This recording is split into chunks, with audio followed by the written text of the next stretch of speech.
So I had a funny conversation that I just remember I had with my daughter, and I don't want to forget. I was telling my daughter when she was getting in high school, starting to talk about boys more. I told her, I said, "Look, I don't care who you date, but they need to come and meet me first before, like, y'all start saying you're going out and all that kind of stuff." My daughter said, "Why?" And I was like, "Because that's what I did for your mom." And no one had to told me to do it, tell me to do it. I went up to him and I introduced myself. While at the time she wasn't home and her parents were, and I said, "Hey, my name's Steven. I just want to introduce myself." Um, and I explained the situation.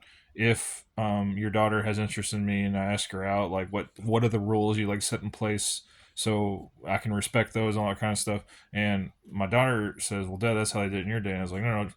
What that did is that showed them that I'm not a coward, and it showed my character, and that I'm not just trying to have sex with her and like toss her aside and all that kind of stuff. Like someone who has good intentions, they're not going to go through all the steps like I went through, but they're going to be willing to introduce themselves to me before they start dating you to reveal their intentions, and they're not just looking for a good time.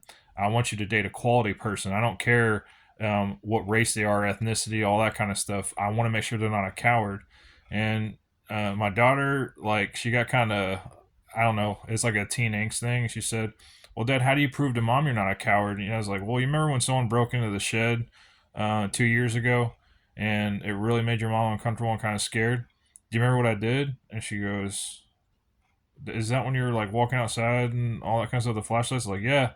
I was walking outside without a shirt on and a shotgun and a flashlight and a headlamp. And I did that from 1 to 3 a.m., even though I had work the next day in the morning, because it made your mom feel safer. And I wanted everyone to know that um, I don't, even though I called the cops and all that kind of stuff, I'm not going to rely on them to keep my neighborhood safe. It's my responsibility to keep my house safe. And it's my fault for not, properly securing the shed. And I'm not even sure what they took, but it's obvious they broke in and stuff like that.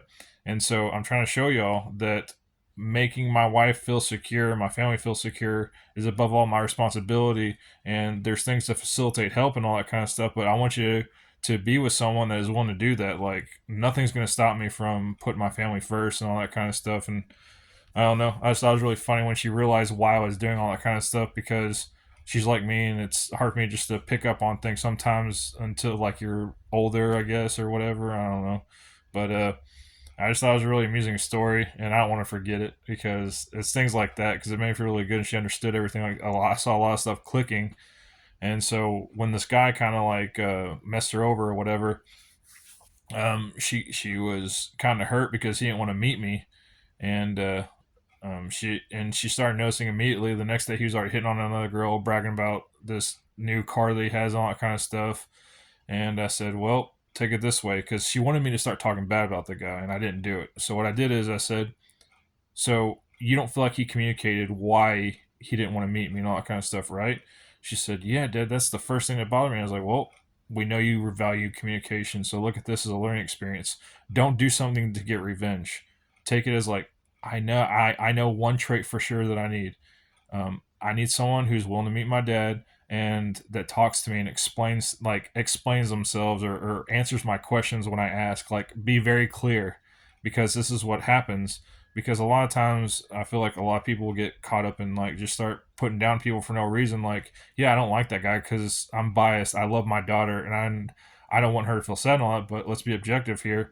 That's going to happen a lot more, and I'm trying to help her with it. Like, don't react impulsively. Think about it for a second, because I don't want you to like be sad for so long, and like look at it a certain way. Like, remember those things that happened, things he did, and all that kind of stuff, and um, approach it a different way. If you didn't like those things, if you like some things that he did and all that kind of stuff, remember those things and apply it. Like, okay, I know what I want to look for. Don't look for looks. Look for this. Don't look for this. Look for whatever. It's like you're building a combination of what you understand you want a guy to be like and what you don't want him to be like. Don't just base it on looks and all that kind of stuff. Is what I'm trying to teach her, because I've always said reliability over looks. Because you want someone to always be there and do what they're gonna say they're gonna do and all that kind of stuff. Because I feel like my wife got reliability because I definitely don't have the looks.